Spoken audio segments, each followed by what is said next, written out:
I'm Reverend Leslie Casapanan de la Cruz.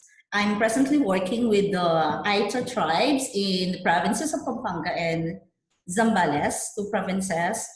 Right now we have 8 churches in those communities, Aita communities, and I am the Aita cluster president of the 8 churches.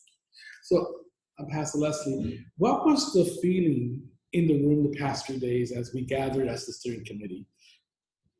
You know, there is this light feeling, and there is like these instant connections with each other. Although it's our first time to meet, most of them, it's my first time to meet.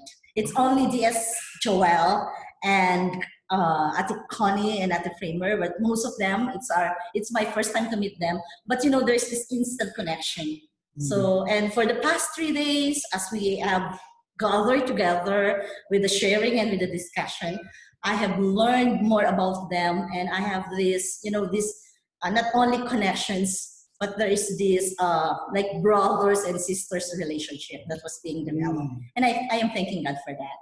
How was the energy in the room? The energy in the room, there's this like, what's that? Sometimes it's low, sometimes it's high, but I think there's this what we call like, whenever there is this discussion, so most of us are very attentive, yeah, and are really willing to learn and to study and have these light conversations. Mm-hmm. What did you learn in the past 3 days? Oh, I have learned about the Chicor models. It is, I would say, it's amazing. It's very relevant and very timely. And when I actually saw the model, I was really impressed because I said, oh, this is what the Philippines need. You know, I have seen many models, especially different kinds of models, but with that, only 3 focuses, but it talks a lot, especially with the vital conversations, because from time to time, I always telling our pastors that we must have these vital conversations always. You know, like it's not simply talking, but it's talking with sense. And I saw that with the Chicor model and with the, of course, with the intercultural competency, because I am working with the interfaith and with the tribal Filipinos, where there are so much to learn and unlearn, especially with working, with dealing with them. And I think all pastors must have this trainings on intercultural competency, and they must really learn and unlearn, you know, these kinds of thinking. And I think if the GCOR will continue this, and if the programs will push through, it will be a very, very beneficial to us in the Philippine setting, especially to the clergy. So as you think about that, what do you hope? What were some of the goals that the group decided today to do for the Philippines? Yeah.